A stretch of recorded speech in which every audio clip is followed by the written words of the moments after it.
నిత్యం చేసుకునే చాలా రకాల కూరల్లో కారం వేస్తుంటారు. కొందరు పచ్చిమిరపకాయలను వేస్తే మరికొందరు ఎండుకారం వేస్తుంటారు. అయితే ఏ కూరైనా సరే కారం పడకపోతే మనకు ముద్ద దిగదు. ఇక తెలుగువారు కారం తినకుండా ఉండలేరు. కానీ కొందరు మాత్రం కారం తినేందుకు అంతగా ఇష్టపడరు. అయితే కారం వల్ల కూడా మానవ శరీరానికి చాలా ప్రయోజనాలున్నాయట. అవి తెలిస్తే ఇకపై కారం అంటే ఇష్టంగానే తింటారు. ఎందుకంటే కారంలో మన శరీరానికి ఉపయోగపడే ఎన్నో ఆరోగ్యకర ప్రయోజనాలు దాగి ఉంటాయి.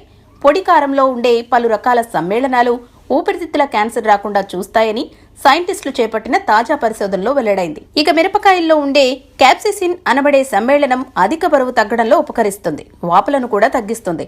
సహజంగా అల్సర్లు ఉన్నవారు కారం ఎక్కువగా తినకూడదని చెబుతుంటారు. కానీ సైంటిస్టులు చేసిన పరిశోధనల ప్రకారం కారంలో ఉండే పలు సమ్మేళనాలు జీర్ణ సమస్యలను పోగొడతాయని తేలింది.